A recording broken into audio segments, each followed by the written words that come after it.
ایک بات جو میں کہنا چاہوں گا وہ یہ ہے کہ ہمارا شہر اورنگ آباد ہمیشہ سے رجحان ساز رہا ہے. یہیں سے ولی اٹھے اور انہوں نے شاعری کا ایک نیا باب روشن کیا, ایک نیا مزاج شاعری کو دیا. سراج آئے, انہوں نے زبان کو تو کس طرح سے ماننا چاہیے, زبان میں کیا خوبیاں ہونا چاہیے, اس پر بحث کی اور اپنے کلام سے وہ ساری چیزیں ثابت کی. ایک دور گزرا, اس کے بعد جیسے وج صاحب نے طویل نظموں کے بارے میں اور طویل نظمیں لکھ کر انہوں نے ثابت کیا کہ اورنگ آباد کے شاعر بڑی سے بڑی نظم بھی لکھ سکتے ہیں. جیسے کاروان زندگی جو ہے ان کی بہت طویل نظم ہے اور بہت بڑا موضوع لیے ہوئے ہے, وہ وج صاحب نے دیا. اسی طرح سے اخترالزبا ناصر ہے, ان کے اشعار جو ہے وہ بھی بڑے منہ بولتے ہیں. بلکہ ایک شعر جو میں ہمیشہ اکثر بولتا ہوں کہ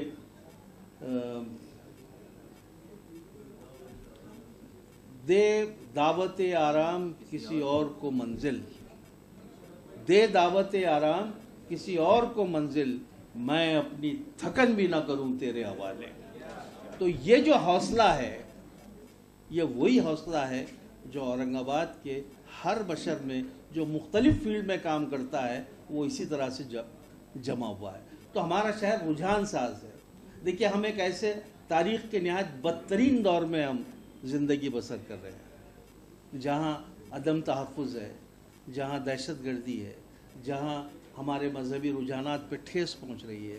ان ساری حالات میں عام طور پر ادب کو حاشیے پر ڈال دیا جاتا ہے اور ادب کو حاشیے پر ڈال دیا گیا. یہ شہر اورنگ آباد, اس نے پہلی مرتبہ یہ سبق دیا ہندوستان کو کہ ادب حاشیے کی چیز نہیں ہے. ادب جو ہے ادب ہے, اور ادب ہمیشہ سے سرخرو رہا, ادب ہمیشہ سے سامنے آیا.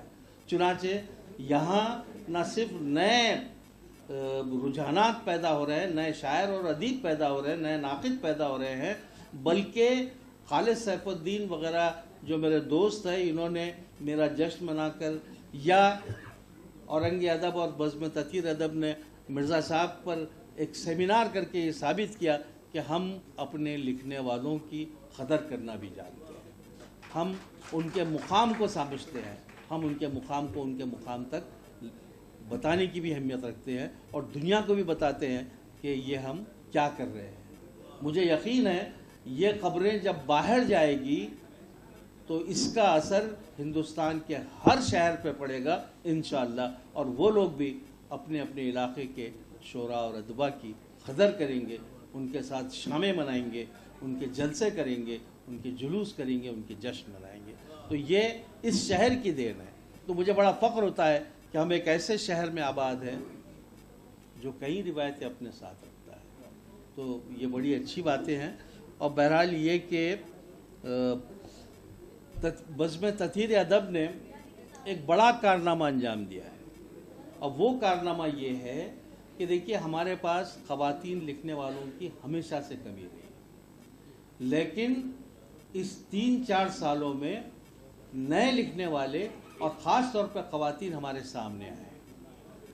تو بزم تطہیر ادب نے تقریباً 200 صفحات کا ایک رسالہ شائع کر کے یہاں کی جو خواتین ہیں, جو پیش رو تھی, ان کا بھی اس میں حوالہ ہے, ان کے بھی مضامین ہیں اور ان پر بھی مضامین ہیں, اور جو نئی نسل ہے اس پر بھی مضامین ہیں اور ان کے بھی مضامین ہیں. اس طرح سے یہ ایک بڑا کارنامہ ہے کہ ان لوگوں نے یہ ثابت کیا ہے کہ اورنگ آباد کے ادب پر صرف مردوں کی عزاداری نہیں ہے, بلکہ یہاں کی خواتین بھی اتنی فعال اور اتنا اچھا لکھنے والی ہیں.